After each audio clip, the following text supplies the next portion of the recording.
Assalamualaikum warahmatullahi wabarakatuh. Bertemu kembali dengan Seven Movies, channelnya orang yang malas nonton film full. Film ini disutradarai oleh Robert Schwentek, diperankan oleh Henry Golding, Samara Weaving, Andri Koji, Ursula Cobero, dan Iko Uwais. Kali ini gue bersama partner gue yaitu Sandra. Tanpa berlama-lama lagi, inilah Snake Eyes Jaijo Origins.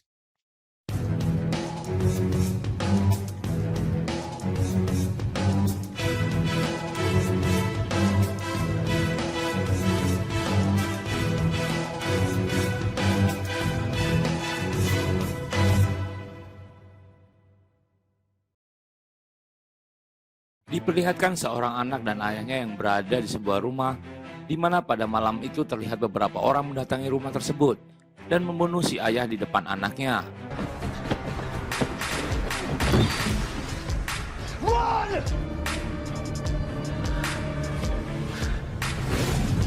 Beberapa tahun kemudian, anak lelaki itu tumbuh menjadi seorang petarung jalanan yang dikenal dengan nama Snake Eyes.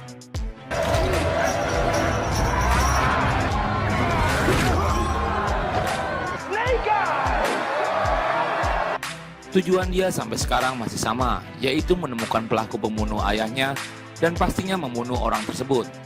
Setelah menyelesaikan sebuah pertandingan, Snake didatangi oleh seorang lelaki bernama Kenta yang menawarkan pekerjaan untuknya. Dan sebagai imbalannya, dia berjanji akan menemukan pelaku pembunuhan ayahnya. Setelah mendengar hal itu, Snake akhirnya setuju untuk bekerja padanya dan mereka sepakat untuk bertemu lagi di sebuah dermaga. Keesokan harinya, Snake datang ke sebuah dermaga dan ternyata di dermaga itu mereka dipekerjakan untuk menyelundupkan senjata dalam tubuh ikan-ikan besar. Tak lama kemudian, para pekerja diminta berkumpul untuk menjemput seorang tamu dan tamu itu adalah Kenta.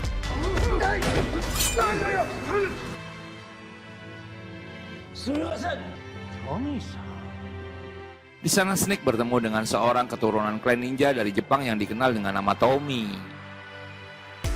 Diketahui Kenta sebenarnya adalah sepupu dari Tommy, namun karena sang pemimpin klan berniat menyerahkan posisinya kepada Tommy, jadi Kenta berusaha untuk menjatuhkannya.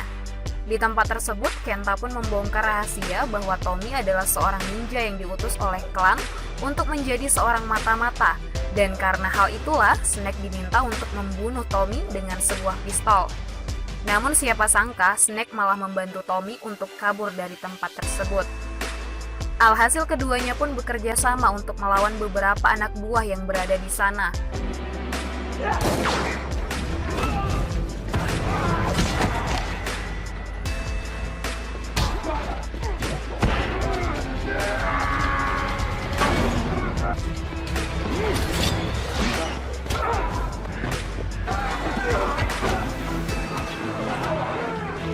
Setelah berhasil mengalahkan semuanya, Snake mengajak Tommy untuk kabur dengan sebuah kapal. Namun Tommy malah menolak dan masih ingin menghajar Kenta. Alhasil kedua keturunan yaitu Tommy dan Kenta terlibat pertarungan yang cukup sengit. Melihat hal ini, Snake tak punya pilihan lain selain menolong Tommy.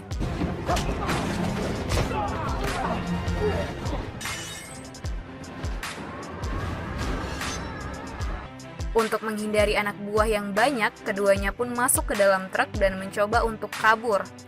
Namun sayangnya, setiap anak buah Kenta membawa samurai dan menancapkan samurai mereka di truk tersebut. Di tengah kekacauan itu, polisi pun datang. Snake yang terluka akhirnya pingsan saat turun dari truk.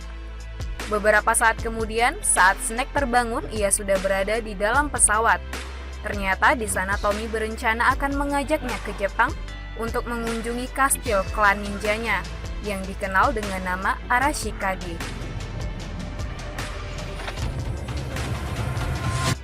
Hal itu dilakukan karena Tommy merasa berutang nyawa kepadanya. Sesampainya di sana, kami memperkenalkan Snake kepada kepala keamanan kastil yang dikenal dengan nama Akiko. Kemudian setelah itu, mereka bertemu dengan pemimpin klan Arashikage sekaligus nenek dari Tommy. Snake pun di sana diperlakukan dengan terhormat karena ia telah menyelamatkan penerus klan. Bahkan di sana Tommy menawarkan kepadanya untuk menjadi kesatria dan bergabung dengan Arashikage. Mendengar hal itu, Akiko tidak setuju karena ia berasa bahwa memberikan posisi itu kepada orang luar adalah langkah yang berbahaya. Terlebih mereka belum mengetahui apapun tentang Snake. Karena keraguan tersebut, akhirnya pihak klan akan memberikan 3 tantangan untuk Snake. Jika ia berhasil menyelesaikan semua tantangan, maka Snake bisa bergabung dengan Arashikage. Namun jika gagal, maka Snake harus mati. Singkat cerita, tantangan pun akan dilaksanakan sebelum tantangan pertama dimulai. Pemimpin memperkenalkan dua guru terhormat di sana. Mereka dikenal dengan nama Headmaster dan Blendmaster.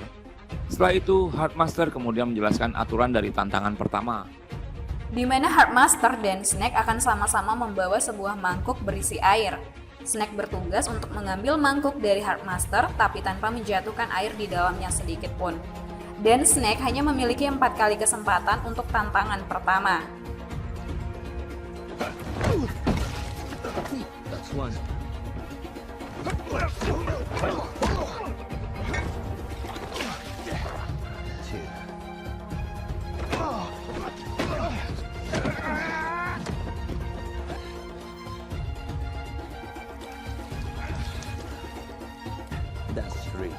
Setelah mencoba di 3 kali kesempatan, Snake berusaha mengambil mangkuk tersebut dengan cara menyerang Headmaster. Namun ia terus saja gagal. Akhirnya Snake teringat pada pesan Tommy sebelumnya bahwa ia harus menurunkan egonya. Alhasil dengan santai Snake pun meminta mangkuk itu baik-baik pada Headmaster. Dan ternyata itu adalah kunci dari tantangan tersebut hingga akhirnya mangkuk itu didapatkan. Pada malam harinya, Headmaster dan Blendmaster membuat perayaan kecil untuk Tommy sebagai calon pewaris klan. Tommy diprediksi sebagai garis keturunan terakhir dalam klan, sehingga sejak kecil ia sudah dipersiapkan untuk menjadi seorang pemimpin. Tommy pun berkata bahwa saat mendapatkan tahta tersebut, ia ingin Snake menjadi kesatria sekaligus orang kepercayaannya. Setelah perayaan itu, Snake meminjam sepeda motor dengan alasan untuk jalan-jalan. Padahal ternyata ia pergi untuk menemui Kenta. Di sini terungkaplah bahwa Snake dan Kenta ternyata sedang bekerja sama. Untuk mengelabui Tommy, kejadian waktu Snake menyelamatkan Tommy di sebuah pelabuhan pun itu sandiwara mereka. Kini Snake dianggap telah berhasil mendapatkan kepercayaannya. Snake diberi misi selanjutnya, yaitu Snake harus mengambil sebuah artefak berharga bernama permata matahari yang tersimpan di halaman kastil. Dengan iming-iming Snake akan bertemu dengan pembunuh ayahnya. Keesokan harinya Snake bertemu dengan Tommy di halaman kastil. Di sana Tommy sedikit menceritakan tentang permata matahari berharga yang dilindungi oleh generasi ke generasi. Bahkan anggota inti keluarga klan yang memiliki akses untuk mengambil permata tersebut.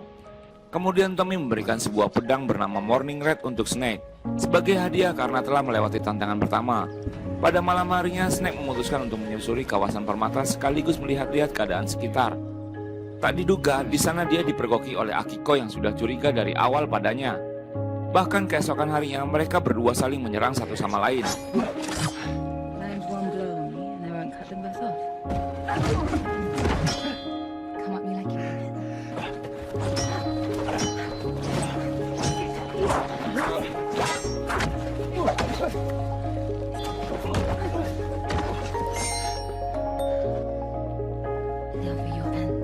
Kemudian pertarungan mereka terhenti karena mendapat kabar dari Tommy bahwa Kenta saat ini sudah berada di Jepang. Alhasil mereka pun memutuskan untuk menyerangnya malam ini. Singkat cerita, pada malam harinya mereka sampai di tempat Kenta. Di tengah derasnya hujan, mereka menyerang semua anak buah Kenta bersama Snake.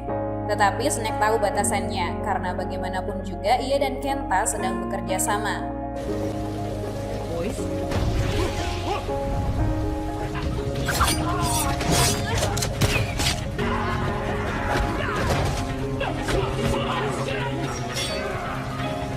Di sisi lain, Tommy dan Kenta kini berhadapan satu sama lain.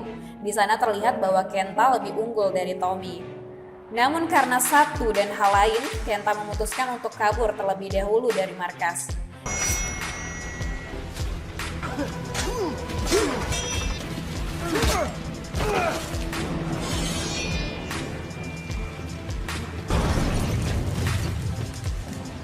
Di sana mereka menemukan beberapa senjata yang dikirim oleh sebuah organisasi kejahatan penyalur senjata ilegal bernama Cobra. Diduga semua senjata itu akan dipergunakan oleh Kenta untuk memulai perang dengan mereka. Alhasil mereka menghubungi seorang wanita bernama Scarlet untuk mendapatkan dukungan. Diketahui Scarlet adalah anggota unit kontra terorisme global yang sangat ahli. Oleh sebab itu, bantuan dari Scarlet akan sangat berguna untuk mereka. Dari sambungan telepon, Scarlet berkata bahwa ada seorang anggota keluarga bernama Baroness yang diduga bekerja sama dengan Kenta. Kenta is back in Tokyo.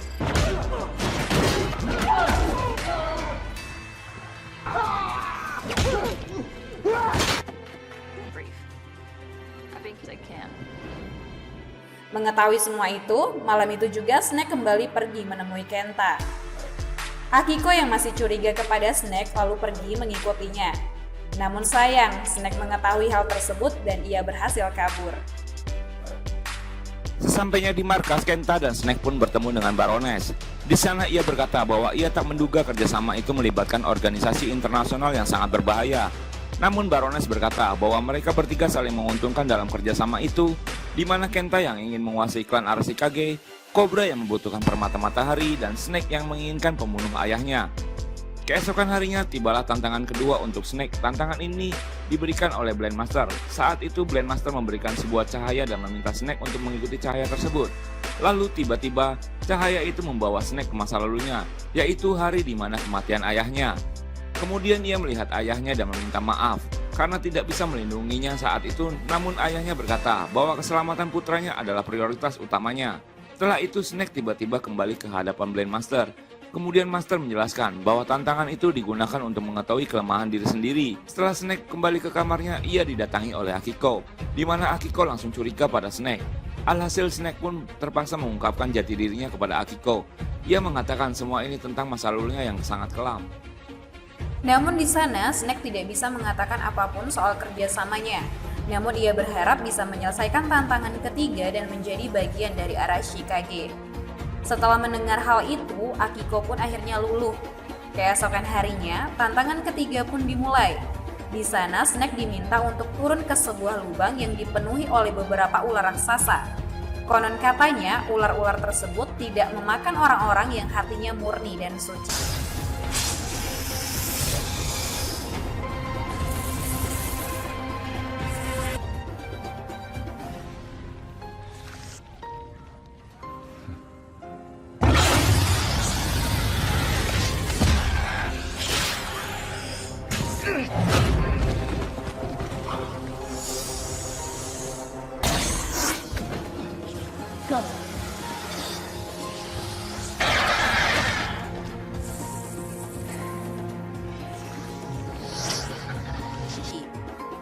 Kemudian Snake pun berusaha untuk menenangkan hatinya agar tidak dimakan oleh ular-ular tersebut.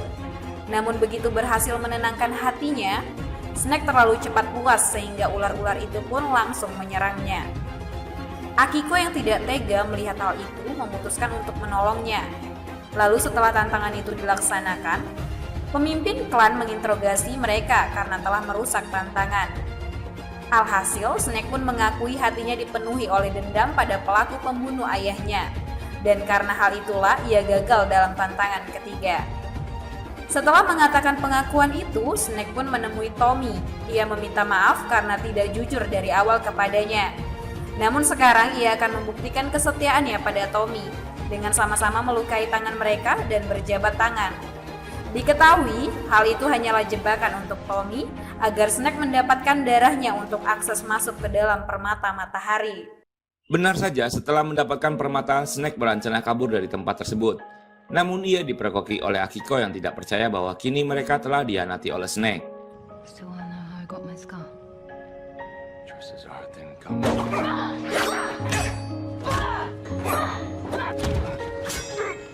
Meskipun begitu, Akiko tidak berhasil menghentikan Snake yang kabur dari tempat tersebut.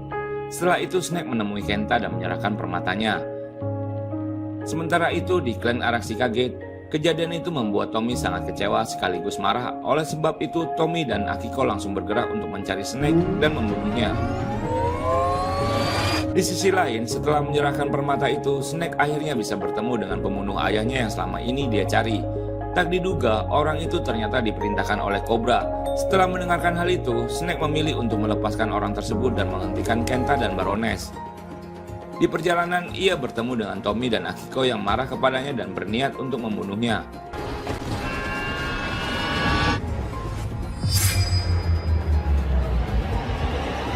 Mereka pun tahu bahwa Snake sudah ada di pihak mereka. Untung Akiko cepat menyadarinya dan memberitahu Tommy. Namun Tommy tidak peduli dan akan tetap membunuh Snake. Alhasil pertarungan antara keduanya pun terjadi. Di sana Snake berusaha keras untuk memberitahu Tommy bahwa untuk saat ini tujuan utamanya adalah memberhentikan Kenta. Did you see that? Snake's fighting on. He needs. Keep this up.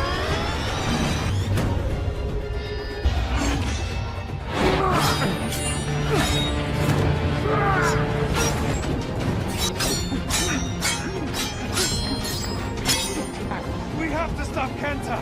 Alhasil, Tommy pun luluh dan mau bekerja sama dengan Snake. Di sisi lain, terlihat Kenta pun tiba di kastil dengan permata itu. Mereka bisa menyerang apapun yang mereka mau. Itulah mengapa permata itu sangat berharga dan dilindungi oleh klan. Namun kini permata itu berada di tangan yang salah. Para ninja pun dikerahkan oleh Heartmaster untuk menghentikan Kenta. Sementara Blind Master bertugas untuk melindungi pemimpin.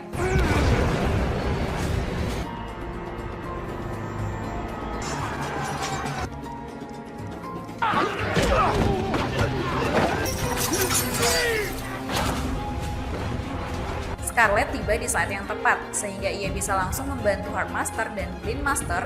Setelah itu, Scarlet pun berduel maut melawan Baroness. Di sana, Scarlet terpojok karena Baroness membawa begitu banyak bawahannya. I guess the party started early.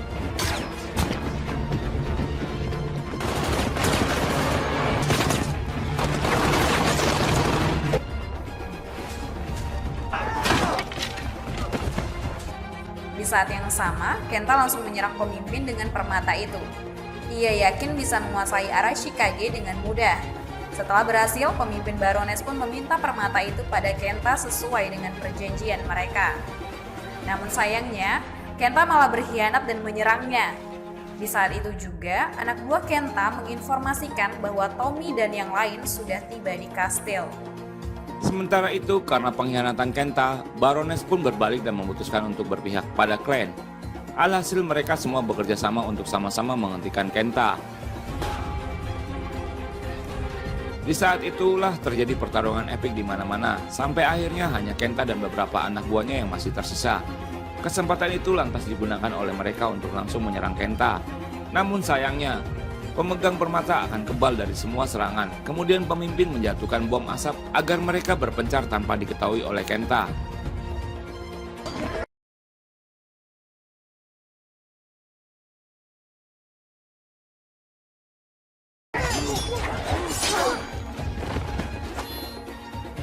Count 20 men.